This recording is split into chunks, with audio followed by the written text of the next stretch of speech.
Well, another question that many people have sent in over the past week, Jim. What are your thoughts on the formerly known as the Revival, I guess now they're known as just FTR, getting their release from WWE and getting new names?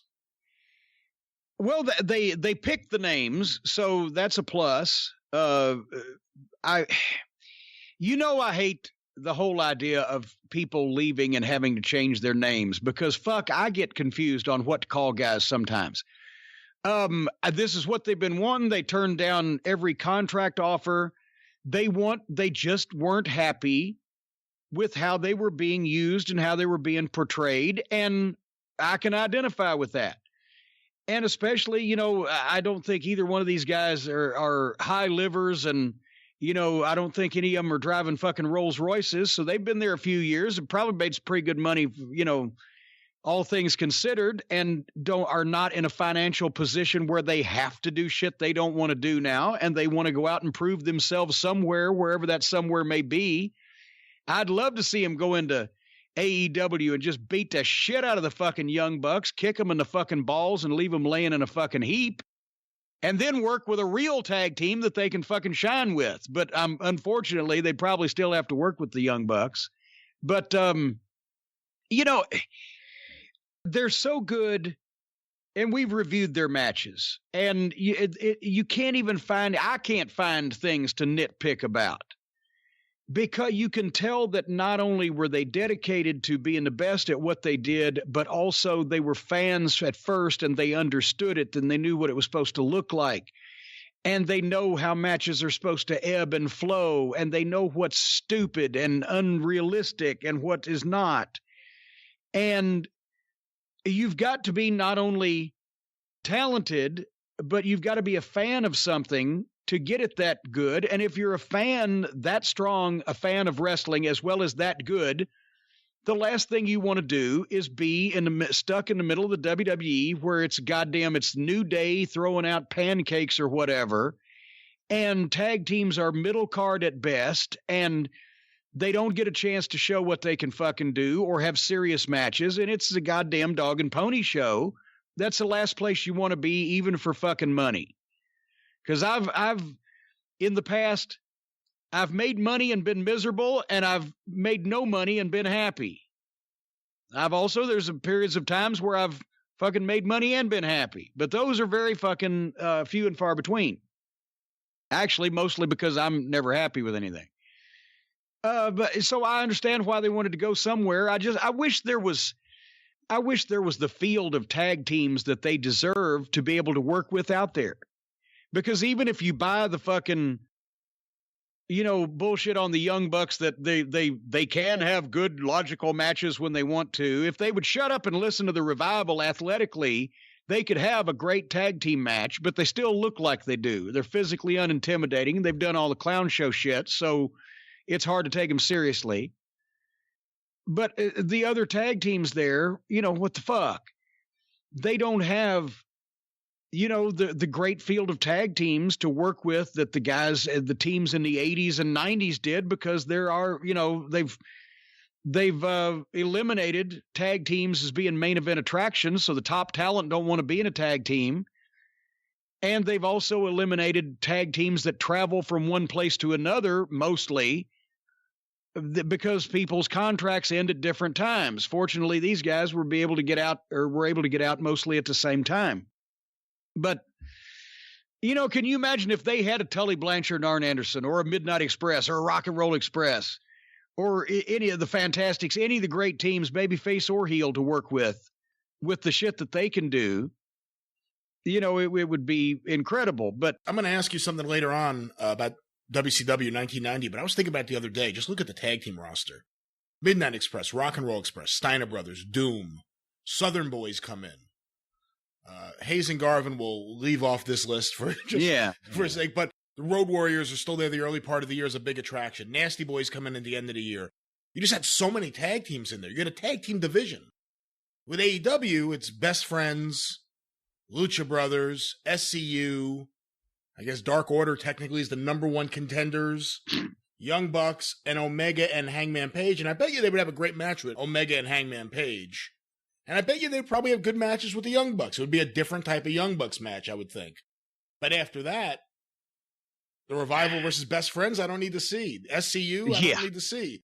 They need to bring in more tag teams. If they're going to sign the Revival, and I'm going to go under the assumption that they're going to sign FTR, I guess we'll call them right now, they should also try and bring in some other tag teams too. The best match athletically, the best combination out of that whole bunch you just mentioned in a vacuum would be FTR and SCU. Either Kazarian and Daniels, Kazarian and Sky and Kazarian, any combination, because those guys are not only athletically gifted enough to do it, but veterans enough to know what's going on, and they look like adult men. But the way that SCU has been portrayed, obviously that wouldn't be your money match, but that could be the best wrestling match.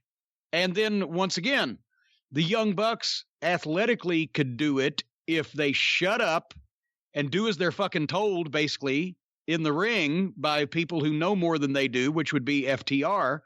But if they try to start doing their same old bullshit and the same little backflippy thing they do in every match, they have moves they do every single time. And I know people are going to say, oh, Flair went upside down all the time too. Well, number one, it was Ric Flair. And number two, goddamn, you didn't see Flair doing it on TV every week because he wasn't on national TV every week having a competitive match. But every time the fucking balding buck does that fucking vault over the rope, leg drop, and then backflips to the apron and then backflips out on the guy who just happens to be standing there. It's like the Lucha Brothers thing. When they do their finish and one guy hits the ropes, just runs and dives out the opposite side. There better be somebody there to catch you. Somehow there always is. You would think that their opponents would have that scouted after the 8th or 10th time they do it. And the guy would know not to be in that one specific place. But anyway, I digress. Past SCU for just the talent involved, and you know what? And the Young Bucks, if they shut up, Jungle Boy and Luchasaurus. I forgot about them. Ooh, you know what? Once again, I think I'm starting to look at the big fucking dinosaur like a stiff.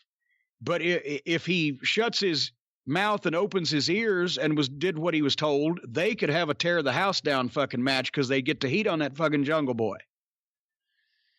That would be something. But I mean, if they put him in the ring with maybe they're going to get a no dork order clause in their contract. Maybe they've already anticipated this and said, okay, the one thing you got to put in the contract is we don't have to get in the ring with these fucking idiots. Because that would be the end of everybody right there. I'll assume that when wrestling starts back up, they're not going to be going to Ring of Honor. But what do you think about FTR versus the Briscoes? I think that would be tremendous. Because the Briscoes, nobody works like the Briscoes. And I don't know how they've been able to do it at that level, that hard for so long, without killing themselves. But I think they would have a brilliant fucking match. And then just because the Briscoes have the personality and all their shit's over because it's individual to them. But at the same time, they know how to work. And also, if they're in the ring with somebody they want to listen to, they know how to listen.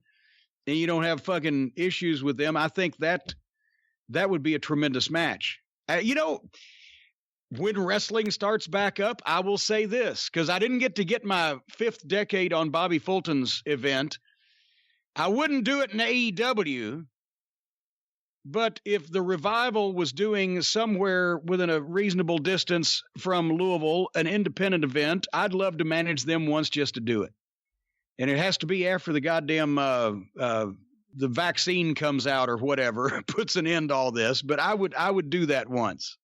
I would return from retirement as a manager one time just to do that. Naturally, we get a lot of questions asking, will Jim Cornette manage the Revival? Will Jim Cornette go to AEW with the Revival? What I think a lot of people are missing is, I'm going to manage the Revival, not you. Wait a minute. Is this a swerve? It's a swerve! It's a swerve! Happened midway through the show.